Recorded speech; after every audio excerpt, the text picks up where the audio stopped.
আহলে হাদিসরা যদি বাংলার জমিনে ঐক্যবদ্ধ ও সঠিক আকীদার অধীনে ঐক্যবদ্ধ হয়ে যায়, বাংলাদেশের যে রাষ্ট্র ক্ষমতায় যিনি আসুন না কেন, হিন্দু আসলেও তিনি আপনাকে খাতির করবে। দলিল নেবেন? দিল্লিতে হিন্দু নেতারা আর মুসলমান দুর্বল চেতা নেতারা বলে দিল গরু কোরবানি চলবে না, আমরা খাসি খাবো, তাও বলো গরু কোরবানি করে ফিতনা সৃষ্টি করবো না, গরু কোরবানি ফিতনা। কারণ হিন্দুরা রেগে যাচ্ছে। সবাই মিলে দরখাস্ত করলো ব্রিটিশ ভাইসরয়ের কাছে যে আমরা গরু কোরবানি নিষিদ্ধ চাই। বড় আলেম ওলামা সহি সব সেখানে আছে। ব্রিটিশ গভর্নমেন্ট দূরদর্শী গভর্নমেন্ট ছিল, যতই আপনার গালিগালাজ করেন আমাদের সেই তাদের মধ্যে অনেক দূরদর্শিতা ছিল, কারণ তারা বিদেশি, এদেশের মানুষ খেপে জায়গাটা তারা চায় না।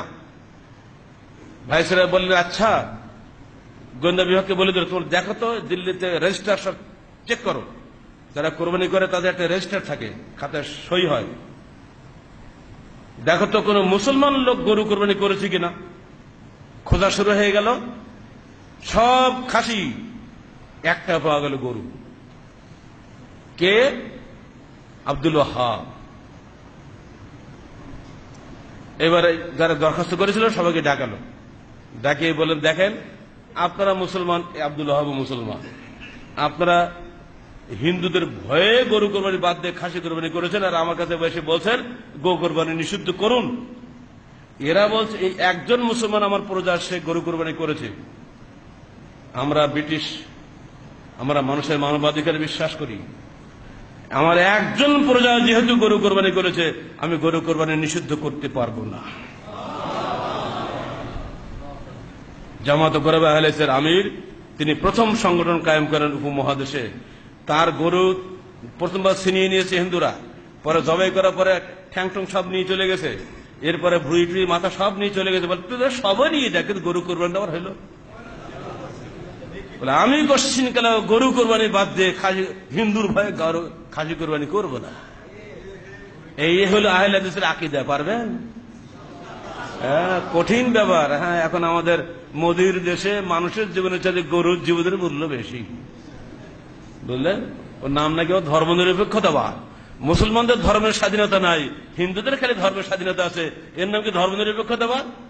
আমরা চ্যালেঞ্জ করবো ভারত গভর্নমেন্টকে, বাংলাদেশের ইতিহাসে দেখিয়ে দাও এদেশের কোন মুসলমান হাতে ধর্মীয় কারণে অন্য কোন সংখ্যালঘু কোশ্চিন কালেও মার খায় নাই, আজও খাচ্ছে না, আগামীতেও ইনশাআল্লাহ খাবে না, যতদিন এদেশের মুসলমান এদেশে ইসলামের উপরে দৃঢ় থাকবে। ইসলামের পরিষ্কার ঘোষণা, লা ইকরাহা ফিদ্দীন, ধর্মের ব্যাপারে কোনো জবরদস্তি নাই। মুসলমানরা কখনো বিধর্মীদেরকে ইসলামে কবুল করার জন্য বাধ্য করে না। এই বিশ্বাস আমাদের আছে বলেই আমরা হিন্দুদেরকে কখনো চাপ দেই না। কারণ তাবাইয়ানা রুশদু মিনাল গাই, হক এবং বাতিল পৃথক হয়ে গেছে, তারা পারলে হক গ্রহণ করবে। কিন্তু ওই দেশে মুসলমানদের তো ভয় কেন? বা সবাই এমনি এমনি হিন্দু হোক, লাঠি মেরে হিন্দু বানা মানে কি? এটি কি ধর্মনিরপেক্ষতাবাদ? একজনের ঘরে গরু সে কোরবানি করেনি, কিছুই করেনি, গরু জবাই করে নাই, গুজব শুনছে ও গরু জবাই করছে, গিয়ে তাই মেরে ফেলে, পিটি মেরে ফেলে। পরে দেয়া গেল ফ্রিজ খুলে দেবে গরুর গোস্ত না, ওটা খাসির গোস্ত। মানুষটা তো শেষ। এই যদি অবস্থা হয়, ধর্মনিরপেক্ষতাবাদের নমুনা হয় বৃহত্তম গণতন্ত্রের দেশ, বৃহত্তম ধর্মনিরপেক্ষতাবাদের দেশ, এই যদি নমুনা হয়, আমরা বলবো গরুর চাইতে মানুষের জীবনের মূল্য বেশি।